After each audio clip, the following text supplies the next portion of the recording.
Welcome to Oh My Hitbox. I'm Bonus Lizard. And I'm Maxed Out. And today we're going to answer that question that's been burning in your mind for ages. That one single question about fighting games that everyone wants answered. Is Shaq Fu the worst fighting game? Oh, my hitbox.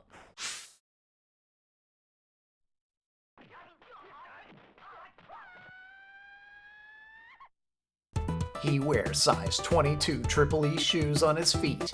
His opponents usually wear them on their face. Welcome to Kung Fu Shaq Style. Lifelike animation from Delphine, the makers of Flashback, turned Shaq loose on the many faces of evil. From his massive hands to his size 22 Triple E feet, you'll feel every single brain-altering blow. Destroy your opponent with special power moves. Choose Shaq or one of the 11 other interdimensional martial artists. Tournament, duel, and story modes. Battle against the computer or go head-to-head with another player. Is Nintendo Power right? Is Shaq Fu the worst idea humanly possible, and therefore the worst fighting game of all time? It is definitely not the worst fighting game of all time. The concept is inane, and it's really easy to make fun of, but I think it's mostly because people see it like Shaq Fu, like they're not even trying. This has to be terrible. You know, and then people never actually sit down and play it. Yeah, it's really overblown. Back in the day on the old Wild West internet, some guy trying to collect all the cartridges to destroy, and it's just like, Shaq Fu, it's not that bad. No, I mean, it's not that good either. It's not that good either, but it's not that bad. Yeah. It's not Rise of the Robots. It's certainly not. I mean, certainly of the three games that we're covering today, it is very middle of the road. Yeah, so Shaq Fu was released on the Super Nintendo and the Sega Genesis. Yeah. Of the two, it appears that the Genesis version was the lead platform. We don't entirely know, and it's really difficult to say since both games are fairly incomplete. Yeah, they're both missing a lot, and it's not like one is just more incomplete than the other. One is definitely more incomplete than the other. The Super Nintendo version only has half the cast. Yeah, I mean the rest of the characters are in there, but they're not playable. Yeah, which would be an odd decision if they really just wanted half the cast to just be boss characters and only be considered as such. I feel like they just ran out of time. The most glaring sign of this is the fact that the select screen has just... It's not even, and there's a box there that's clearly there's supposed to be at least one more character playable, if not more, and it's just there's an empty box. They didn't readjust to move it towards the middle to make it look like a symmetrical character select screen. It's just empty box. Can you unlock someone there? No. Yeah, I mean, but the thing is, it's not like the Genesis version includes everything that the SNES version has and more. Even though the SNES version feels less complete, it has some things in it that are oddly missing from the Genesis version. Yeah, for instance, the Super Nintendo version, it's set up more like a Street Fighter game where the button you press determines the strength of the special move that you perform. While the Genesis version is set up more like a Mortal Kombat where you just have special set to different buttons and that button matters for doing that one special. There's not different versions of the same special move. Right. So while as a whole, it feels like a more complete game, the special moves feel very lacking in the Genesis version as a result.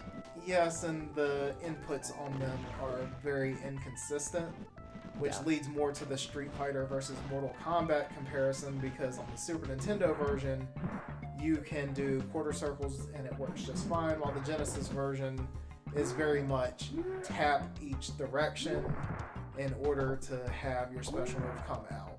Right. It's also worth noting that the Genesis version runs at a better speed.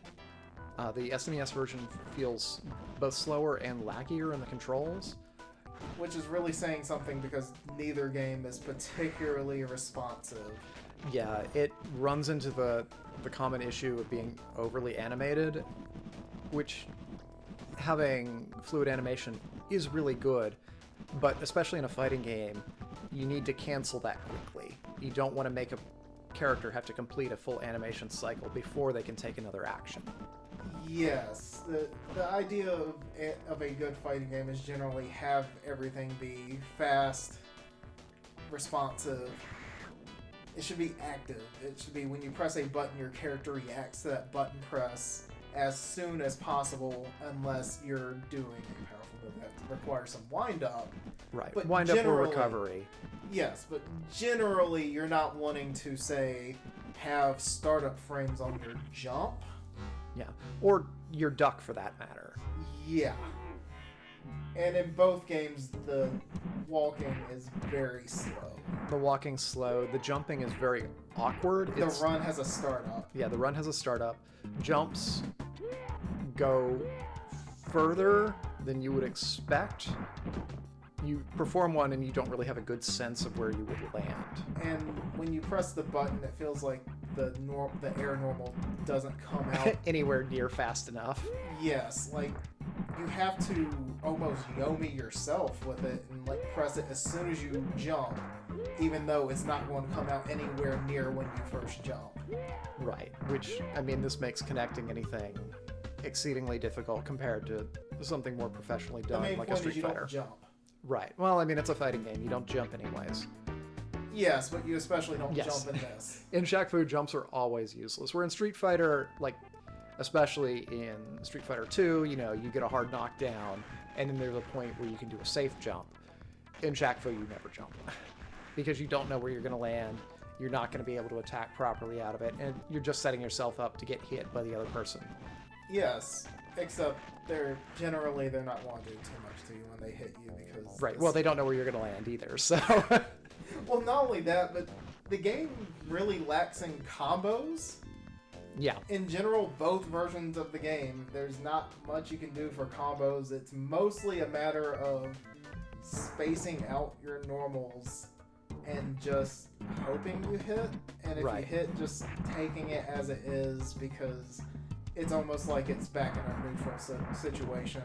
And by neutral situation, I mean you're probably both just hammering on buttons hoping something hits, because Right. everyone has super stubby normals for the most part. Not everyone, but most characters have Yeah. pretty stubby normals. I mean, this is further... You don't do that much damage unless your fury meter is like all the way up. Right, I mean, this is further exacerbated by the fact that the character sprites are extremely small. Yes. I mean, that's one of the biggest problems. The animation is really fluid, and like, small characters let you see the beautiful backgrounds. I Yeah. really like the stages in Shaq Fu. yeah, I mean, as a whole, like the art quality is both good in terms of design and particularly in animation.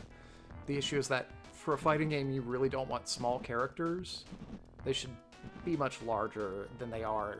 Yes. And that probably leads in part to the spacing issues that the game has. Yeah, it almost feels like playing a Game Boy fighting game with the size of the characters. Yeah. Though, again, there are definitely Game Boy fighting games that are better than this. Yes, of course. Yeah. I mean, granted, certainly ones that are worse, too, but there's definitely parts of this game that you can... See, someone cared. Right. They at least cared about the aesthetic. Right. Though I do wonder, like, if this was originally intentioned to be a Shaq fighting game, or if they just were working on another fighting game, and then EA was like, hey, Shaq's real popular right now, so just slap him in. That's a good point, and I hate you brought that up because that makes me want to have to look that up. But at the same time, I actually kind of like the cast. It's very much a freak show sort of game. They're all weird. I mean, I'm gonna take, my personal favorite is definitely, his name's Colonel, but let's face it, he's just Cyber Macho Man. I mean, there's Cyber Macho Man, there's a cat girl. Oh yeah, you never have a cat girl in a fighting game. Not too many in Western ones. Yeah, I know. In a Western fighting game, cat girls aren't too common, though this is a particularly furry cat girl. Yes. Netsu's actually pretty cool. You can just freeze people in place, but it's not even ice freezing. It's unless they jump. It's more like Noob Saibot. It's more like his projectile. Right. And he has traps that he can lay around the stage, which is pretty fun if you can get the special moves to come out. Right. Also, like, different for the time. Like, I mean, trap characters are relatively common now, but like they didn't really start to show up until like late 90s. Yeah, that sounds about right. I mean, so, I mean, in some ways, this game is more forward-thinking than its contemporaries.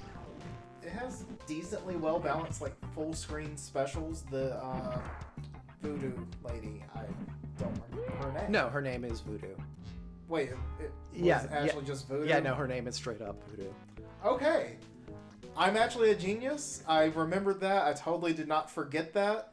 So Voodoo has 2 full screen specials, and generally they're pretty well balanced since the person can just jump to avoid them, but it is a good way to threaten someone since you pull out a voodoo doll and can hold as long as you want. So you can play a mind game and be like, wait until they jump and then release once they land. So there are redeeming factors in the game. It's generally pretty fun to just explore the cast. It just doesn't hold up to much more play than that. Right. I mean, it's worth noting that the game does have some basic combos. Cyber Macho Man in particular, based on our play sessions, we found that he can just link one special move into itself 3 times. That does like a surprisingly huge amount of damage. Yes, it's just most people's combos is just doing like short, maybe. Yeah. At most. Right. If even that. I mean, Cyber Macho Man is notable, again, for having a special move that not only combos into itself, but can deal, you land it 3 times, it does well over 50% damage. I mean, granted, it's a short-range move, and given how finicky the jumps and dashes are, it can be difficult to get into range to land it. But, yeah, I mean, if you do, like... like, you really only need it once to win a match. Yes, because, I mean, losing an easy 60% just off of a straight hit is... It's rough, especially with a character that his other 2 specials are both projectiles. So he can just hang back, spam those to force you to come in close, and then when you do, he'll just lay into you with that stupid punch. Yes. And also, even though it hardly works, it's interesting that they put in pursuit attacks, much like a Darkstalkers game, which is a fairly forward-thinking technique to add into a fighting game from this era for console exclusive. Right, I mean, keep in mind that this game was released pretty much the same time that Super Turbo was hitting arcades. Yeah, and it was only released a few months after Darkstalkers. So it's not like they saw this and was like, hey, we gotta put this in the game. These are very much things that the developers thought about and was like, hey, wouldn't it be cool to have this in a fighting game? Right, I mean, especially given the turnaround time it takes to mass-produce game cartridges, it wasn't like they could have seen this in the arcade and then just slapped it into a build. This is something that both development teams had to have been thinking about concurrently, and like independently of each other.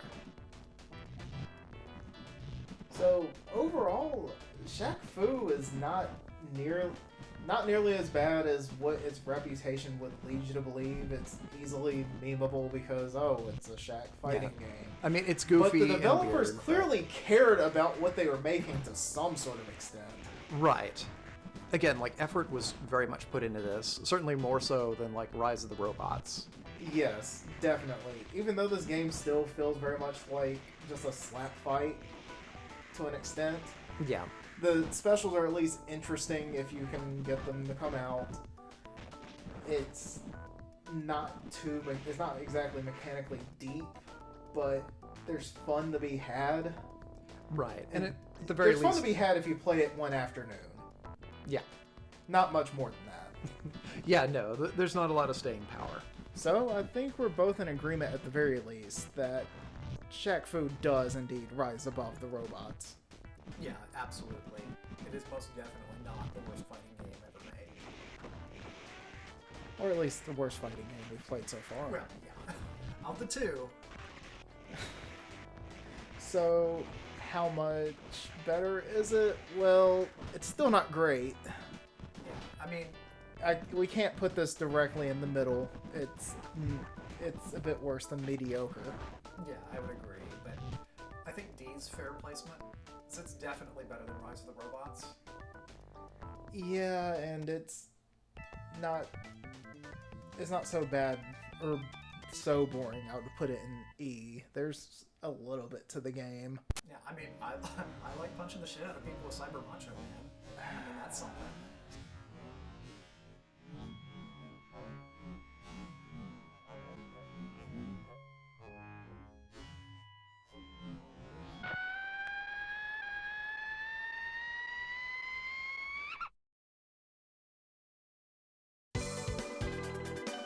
Thank you for watching this episode of Oh My Hitbox.